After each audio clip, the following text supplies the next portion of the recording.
I mean, I sometimes look at these huge fields and think, you know, the A series engine and the B series engine, which are in most of these cars, was designed in the 1950s, first appeared, well, the A series engine in the Austin A35 and the Morris Minor. And who would have thought, here we are in 2004 with these engines being thrashed within an inch of their existence, really, giving out well over 120 horsepower in tuned guides in some of these cars. Yes, it's a good point, really, to remember the engineering skills and the ingenuity, isn't it, and the creative designers who first had the idea to tune these engines, and then there are always creative designers and engineers who are ready to do some lateral thinking and push it just that little bit more forward than anybody's thought of doing before. So a great tribute to the engineering skills behind these cars, as well as the skills in the cockpits, which we head of the Jaguar fire tender and the medical car and the incident vehicle, which are there just in case as they're tightly bunched on the opening lap. We're watching for the green flag signal at the back of the grid, which tells us all is A-OK. Yes, there it is. Watch the lights. They're on red. They go out.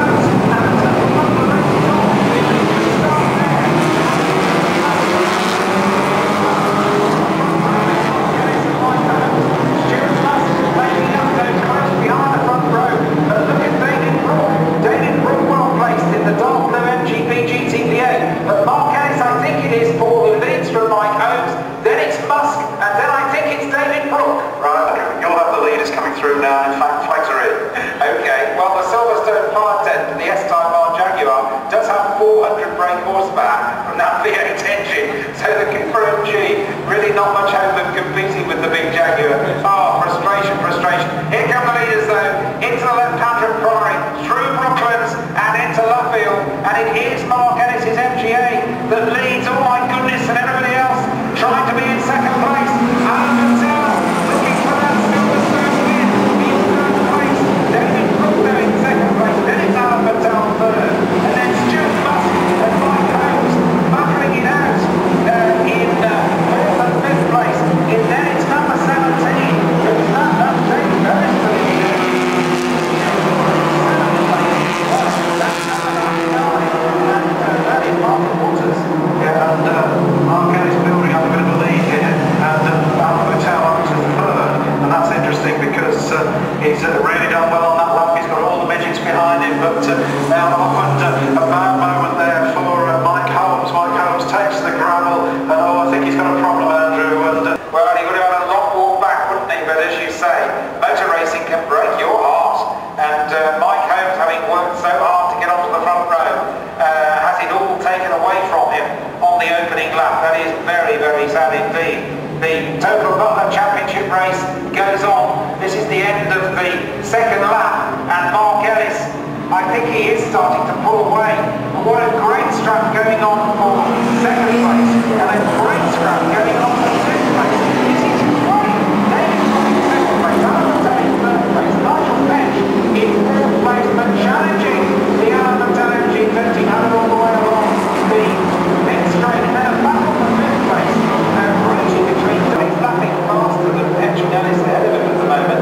His last lap was a 1:44.685. Both their laps were late 1:44s. So look out for that 3.5 second gap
And there